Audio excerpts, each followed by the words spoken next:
नमो बुद्धाय। मैं विधेम रोशन। आज आप 25/6/24 को भारतीय मोमिन फ्रंट के तत्वाधान में कर्पूरी ठाकुर पार्क के ऑफिस में, केंद्रीय ऑफिस में आज समीक्षा बैठक भारतीय मोमिन फ्रंट की ओर से किया जा रहा है।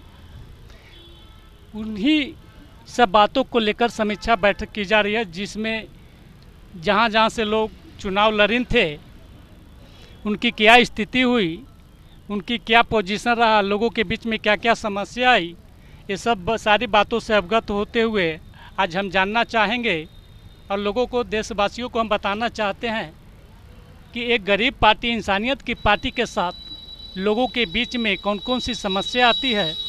सुनते हैं सबसे पहले राष्ट्रीय अध्यक्ष भारतीय मोमिन फ्रंट के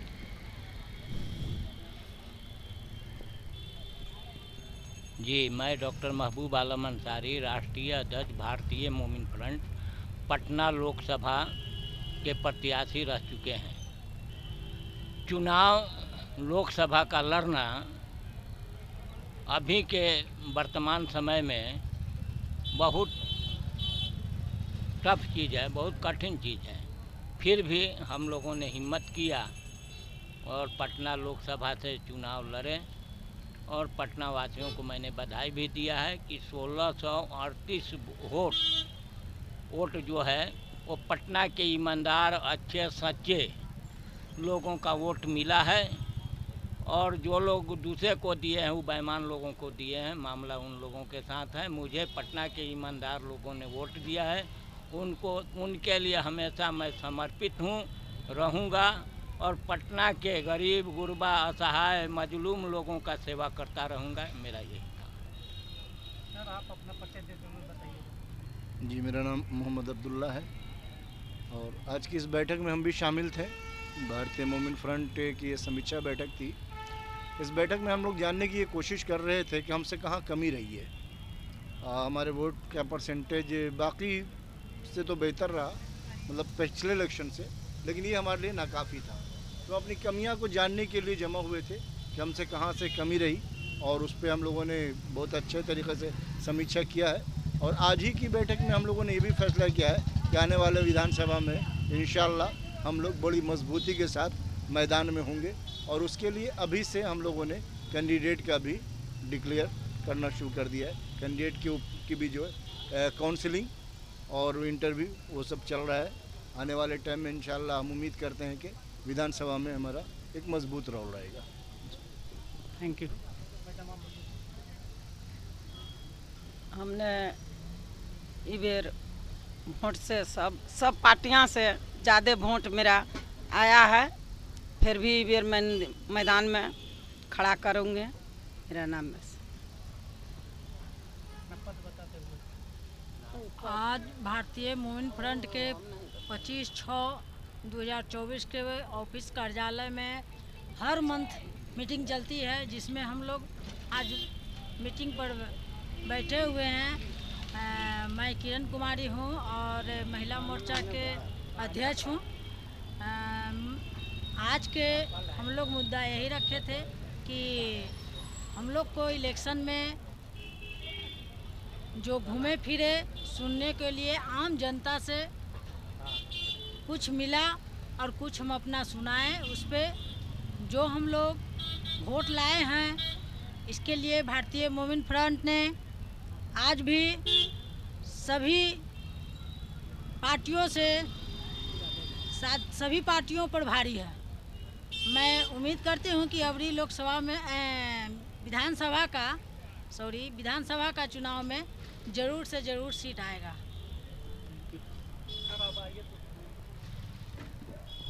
हेलो, मेरा नाम सिद्धनाथ कुमार है। मैं जहानाबाद ज़िला का रहने वाला हूं। आज जो भारतीय मोमिन फ्रंट की जो बैठकें हुई, इसमें समीक्षा हुई, तो हम समझते हैं कि इसका प्रदर्शन अच्छा रहा है। इनका वोट का प्रतिशत बढ़ा है और ख़ास करके यह है कि ईमानदार लोगों की टीम है। अन्य लोगों की अपेक्षा नहीं कि छल से, बल से, पैसा दे करके, धन बल का प्रयोग कर करके यह वोट लाया है। यह इनका जो भी वोट है वह ईमानदारी पूर्वक वोट है। यहाँ जो भी कार्यकर्ता है, या महिला कार्यकर्ता हो या पुरुष कार्यकर्ता हो, सारे कार्यकर्ता डिवोटी हैं, सब जन समर्पित हैं, साधारण हैं। लेकिन इसके बावजूद भी इनका प्रदर्शन अच्छा कहा जाए। और इस बार जो विधानसभा की तैयारी है वह जोर तोड़ से होने वाली है।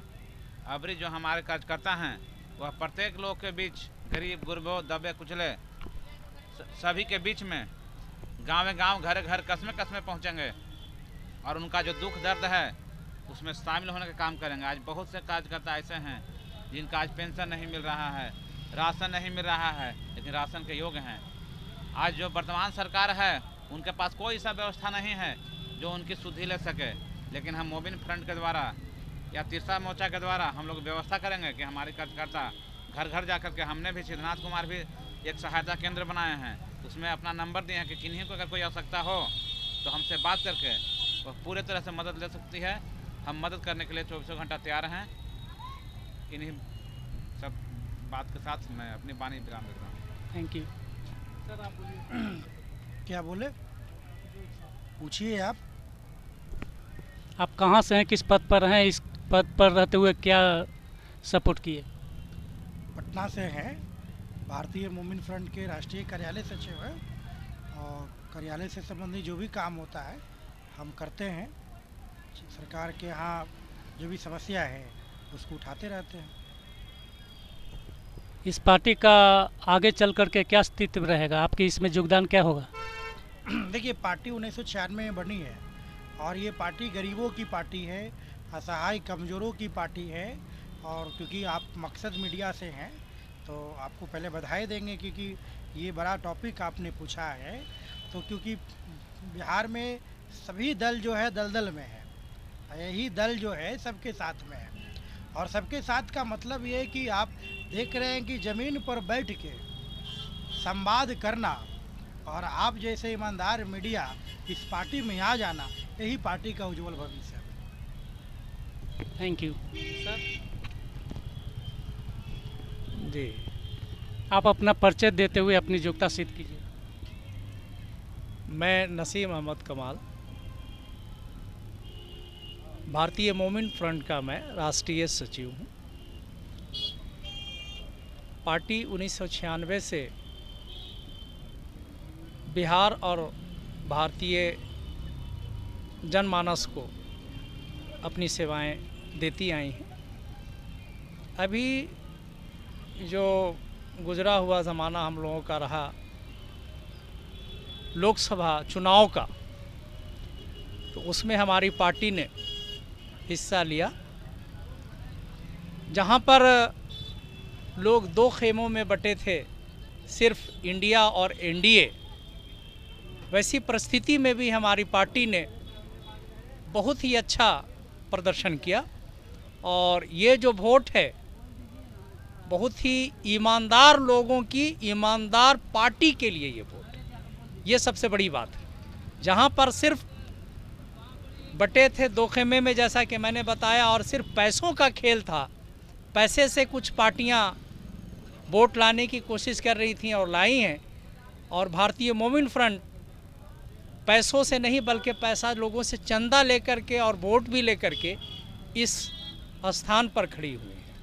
आगे की उम्मीद करते हैं। मैं इस पार्टी को वोट देने वाले जो भी वोटर हैं उन सबको धन्यवाद करता हूं कि आज भी ऐसे लोग हैं समाज में और इस बिहार में कि लोग ईमानदार लोगों को और ईमानदार पार्टी को अपना वोट करते हैं। ये इसका नतीजा है कि हमारे पार्टी को इतनी 3 जगहों से, कहीं से 8000 तो कहीं से 2000, 2 जगह से इतना वोट आया है और यह ईमानदार लोगों का, ईमानदार पार्टी के लिए वोट है। इसके लिए मैं उन लोगों को धन्यवाद देता हूँ। आगामी दिनों में जो 2025 का बिहार का इलेक्शन विधानसभा का होने जा रहा है, इस इलेक्शन से जो हम लोगों ने कमियां को उजागर किया, जो पाया, उस कमियों को पूरा करना चाहता हूं और साथ साथ 2025 में एक बढ़िया प्रदर्शन अपनी पार्टी के तरफ से होने जा रहा है। इसके लिए स्ट्रेटजी सारे लोग, नेतागण मिल करके हम लोग बना रहे हैं और लगातार कार्यक्रम जनता को, उनको बेदार करने का, उनके समस्याओं को लेकर के रोड पर उतरने का, निदान करने का, जो उनसे लगाव रखता है, इसके लिए कार्यक्रम चलाने का हम लोग का प्रोग्राम है। और इसी प्रोग्राम से हम लोग आगे बढ़ते हुए इस बिहार की दिशा और दशा बदलने की कोशिश करेंगे। धन्यवाद। Thank you. अब हम जानेंगे अररिया लोकसभा निर्वाचन क्षेत्र से, जो एक पेशे से वकील भी हैं, जानते हैं कि क्षेत्र में घूमने पर इनकी कौन कौन सी समस्या का सामना करना पड़ा। सबसे पहले सर, मकसद में आपका स्वागत है। जी, मेरा नाम मोहम्मद इस्माइल आज़ाद कहते हैं। अररिया 9 लोकसभा का मैं उम्मीदवार रहा। भारतीय मोमिन फ्रंट पार्टी से हमको कैंडिडेट बनाया गया। अब मेरी पार्टी का लोग बहुत इज्जत करने का कोशिश की। हमने जो एक्सप्रेशन दिया, जो बातचीत किया, विचार दिया, काफ़ी कदर करने के लिए चाहे, लेकिन वहाँ पे हमको देखने के लिए ये मिला कि कुछ पार्टी, बड़ी पार्टी जो अपने कहलाती है, वो मुसलमान को एक तरह से डराने धमकाने का काम पहले से जो क्या थे NRC, CAB, NPR का मसला को लेकर के, और ख़ास करके मंदिर मस्जिद के नाम से वो बौखलाने का काम किया था। इस बात को लेके मुसलमानों में कुछ अजीब सी हाल थी कि हम जाएं तो जाएं, किधर जाएं। इधर जो है कि राजद के लोग और कुछ नीतीश के पार्टी के लोग जो है मुसलमानों को ठेकेदार बन के बरगलाने का काम और साइडबाजी का काम धार्मिक स्तर से और गलत विचार देख के जो करने का काम कर रहा था। तो अवाम की बौखलाहट 2 हिस्से में बढ़ चुकी थी। वो हिंदू और मुस्लिम के शक्ल में कोई यूनिट हो रहे थे, कोई जो है कि मुस्लिम के तरफ सोसाइटी बना रहे थे, हिंदू समाज के लोग भी मुस्लिम तरफ सोसाइटी बना रहे थे। यानी ये डरावना का जो भावना जो पैदा किया था, अपना अपना साइडबाजी कर रहे थे। और दूसरी चीज़ ये थी कि पैसे पे जो है वोट की खरीदारी की जाती है, जो अंधेरे में और चांदनी रात क्यों न इलेक्शन टाइम का गाड़ियाँ बहुत सारी जो चलती हैं, प्रचार के बाद बहुत सारी गाड़ियाँ जो चलती हैं, किस ज़रूरत से चलती हैं? पेट्रोलिंग पे अगर चलती है, पुलिस निगरानी होती है, तो चलिए ये पुलिस गाड़ी चल रही है। लेकिन बाकी गाड़ियाँ 100-100, 50-50 फील्ड पे चलती है, वो किस माने से चलती है? जबकि प्रचार बंद रहता है, लेकिन सिर्फ गाड़ी ही चलती है। वो सिर्फ जो है दिखाया जाता है, जानकारी मिलती है। वो पैसे के सप्लाई करके इलेक्शन से 1-2 दिन पहले जो है हर घर में पैसे का सप्लाई दे के गरीबों का और दलितों का वोट को खरीदारी का काम करने के लिए कहा जाता है। और गलत उम्मीद दिला के तुम्हारे साथ ये देंगे वो देंगे, ये बहकाव करके वोट को साइडबाजी करने का काम करता है। जो जितना अपना दल बल पैसे का बिछाने में चाल चल सकता है और अपना बल दिखा सकता है, अपना पकड़ दिखा सकता है, ये बलिष्ठ का भी काम करता है और पैसे से खरीदारी का भी काम करता है। ये परिस्थिति दिखाई देता है। प्रशासन और इलेक्शन वाले की उतनी निगरानी नहीं रही कि आखिर ये बेईमानी की गाड़ी क्यों चल रही है। स्काउट की गाड़ी तो चल रही थी, लेकिन फिर उसके साथ कौन सी गाड़ी चल रही थी? ज़्यादा से ज़्यादा स्काउट की गाड़ी अगर रनिंग होती है इलेक्शन में 2-4 हो सकती है, लेकिन ये 50-50 गाड़ी जो है 12 बजे, 1 बजे, 3 बजे रात में गुजरती है। तो किस माने गुजरती है? कैंडिडेट प्रचार प्रसार करके अपने घर में आके सो जाते हैं, फिर भी गाड़ी चलती है। क्यों चलती थी? ये हमारे देश के ब्लैक मेलिंग का पता चलता है। इसी तरह से हमारे आवाम के बीच में, वोटरों के बीच में प्रदूषण का माहौल बना करके साइडबाजी धर्म के नाम से और डरावना के नाम से वोट लेने का काम करता है, जिसकी वजह से ईमानदार लोगों को वोट ऑब्टेन करने में काफ़ी दिक्कतों का सामना करना पड़ता है। और सर, आप ये बताइएगा, चुनाव आयुक्त जो सीमा तय की न खर्चा करने के लिए हर लोकसभा कैंडिडेट पर कम से कम कितना में होना चाहिए जो अभी कर रहे हैं खर्चा? इससे एक दहशत सा मतलब दिखाई देता है लोगों के बीच में। ये कहाँ तक सच है? ये बात सही है कि बहुत ज़्यादा खर्चा किया गया है। ऐसे तो दिखाने के लिए कहा गया है कि मतलब जो 95,000 से लेके 99 लाख तक लगभग करोड़ तक खर्चा दिखाना है कैंडिडेट खर्च जो करने वाले हैं। लेकिन यहाँ हमें ये आभास हुआ, ये प्रैक्टिकल में दिखाई दिया, जो खर्चा का शक्ल दिखाई दिया, एक कैंडिडेट 1 अरब भी रुपये खर्च कर डाले। देश को ये पता नहीं है, सिर्फ एक चौकीदारी के नाम पे प्रशासन खड़ी है, लेकिन सही चौकीदारी नहीं हो रही। हमारा वही सवाल हो रहा है कि अगर आदमी प्रचार प्रसार करके कैंडिडेट आ गया, फिर 50 गाड़ी या सैकड़ों गाड़ी फील्ड में क्यों रन करती है? इसका क्या माने है? एक क्रिमिनल का पता लगाने पुलिस दुनिया भर का पीछा कर रहा, लेकिन इतनी गाड़ियाँ घूमने, ये कौन सी क्रिमिनल और कौन से बदनीयत या लुटेरे या किन लोगों की गाड़ी चलती है, इसका पता प्रशासन को, इलेक्शन वालों को नहीं होता है। और उनके बाद बूथ पे भी ब्लैक मेलिंग होता है। बूथ पे भी ज़रूरत से ज़्यादा पैसा भेजा जाता है। किसी किसी बूथ के बारे में मालूम होती है 5,000 दिया कहें, 10,000 दिया कहें, 50,000 एक एक गाँव में दे दिया जाता है। ये किस मायने का पैसा दिया जाता है? तो इसका मतलब यहाँ लोकतंत्र की बात नहीं चल रही है, बल्कि खरीदारी की बात चल रही है। इसीलिए तो कहीं कहीं कहा गया है कि ये लोकतंत्र की सरकार बेवकूफ़ों की सरकार होती है। इसका भी तो जवाब तलाशा जा सकता है। ये सब परिस्थितियाँ हम लोगों के साथ गुजरा है, जिसकी वजह से वोट ओपनिंग करने में हमको काफ़ी दिक्कतों का सामना हुआ। मेरी बातचीत सुन करके अवाम काफ़ी जो है भावुक हुई, लेकिन वोट डालते डालते उसको कहाँ बहकाया गया, जिसकी वजह से हमको काफ़ी वोट ओपन करने में दिक्कत का सामना हुआ। फिर भी मेरे पब्लिक हमें भारतीय मोमिन फ्रंट पार्टी, ईमानदार पार्टी के नाम से बढ़ चढ़ के वोट देने की कोशिश किया। 2004 बूथ से हमारे मतलब जो है कि अररिया लोकसभा में, उनमें सिर्फ 15-20 मतलब जो है कि बूथ ऐसा है जहाँ पे मुझे 0 मिला, बाकी सब जगह मुझे वोट मिला, हर बूथ में मुझे वोट मिला। तो ये मेरे पार्टी की सच्चाई को कबूल किया है और पार्टी को स्टैंड देने का काम किया है। मैं उम्मीद करता हूँ आइंदा दिनों इस पर मेहनत की जाए तो हमें सीट भी प्राप्त हो सकती है। बाकी हमारे सामने जो अभी विधानसभा का फिर मौका आने वाला है, इसमें हम बढ़ चढ़ के हम लोग मेहनत करेंगे, अपने कैंडिडेट की तैयारी करेंगे और इलेक्शन सिस्टम का जो तैयारी की हमारी ज़रूरत होगी उसको तैयारी करके हम अपने कैंडिडेट को लड़ाने का भी काम करेंगे। तो पार्टी को हम अपना सशक्तिकरण की तरफ लाएंगे। अब हम जानेंगे 2025 के विधानसभा चुनाव जो बिहार में होने जा रही है, इस पर राष्ट्रीय भारतीय मोमिन फ्रंट के जो अध्यक्ष हैं उनके आगे का कार्यक्रम क्या है, वो क्या चाहते हैं, क्या अकेले चुनाव लड़ना चाहते हैं या गठबंधन करके। अभी 2025 का चुनाव का वक्त आने वाला है और इसके पहले झारखंड में चुनाव है, तो हम लोग चाहेंगे कि झारखंड में भी कुछ कैंडिडेट अपना लड़े।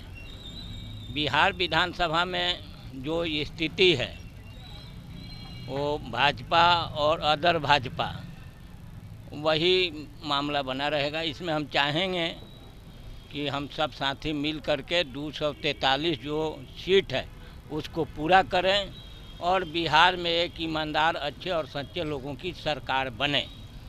अगर इसमें सहयोगी दल के लोग जो एक सा विचारधारा रखते हैं अगर मेरे साथ काम करेंगे तो हम लोग उनके लिए सीट भी छोड़ेंगे, उनको भी मौका देंगे। ये नहीं है कि हम ही लोग सब पर लड़ेंगे, लेकिन सहयोगी दलों को भी मौका हम लोग देंगे कि वो लोग भी बढ़ चढ़ करके आगे आएँ और मिलजुल करके बड़े पैमाने पर ये दो बेईमान पार्टियों का जो एक इंडिया गठबंधन और एक भाजपा गठबंधन एनडीए है, इसके विरोध में हम लोग लड़ाई लड़ेंगे। एक चुनाव भी तरीका है, इसको भी अपनाएंगे, लेकिन हमारी लड़ाई शुरू से इंडिया गठबंधन इधर बना है, पहले इन लोगों का गठबंधन था, यूपीए इधर एनडीए है।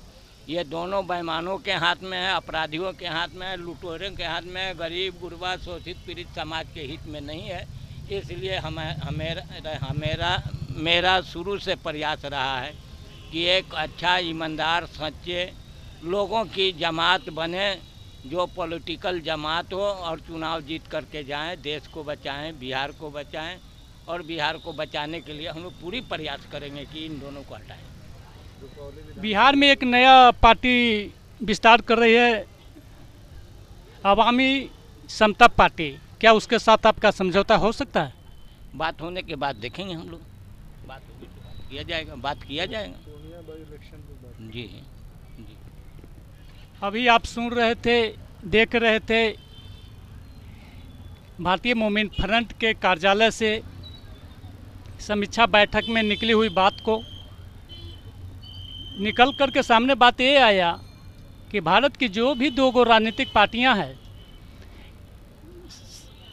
जमात के साथ एक भारतीय जनता पार्टी के पीछे पीछे चलने वाली और दूसरा कांग्रेस पार्टी के पीछे पीछे चलने वाली, दोनों संगठन से बिहार और भारत के लोग नाखुश हैं। फिर भी मजबूरी बस उनको लोग वोटिंग कर रहे हैं।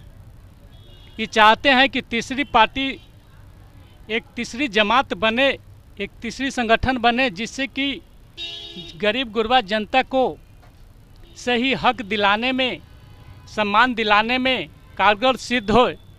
ये उलट फेर करके जब किसी संगठन का नाम लेकर के गरीब के ऊपर कमेटी गठित होती है तो ये पता चलता है कि कमेटी गठित कर करके जिसके हाथ में बागडोर होता है वो वही कमेटी गठित करता है, वही रिपोर्ट लेता है और वही रिपोर्ट को कैंसिल करके रद्दी टोकरी में ठेल देता है। नतीजा होता है कि समय की बर्बादी।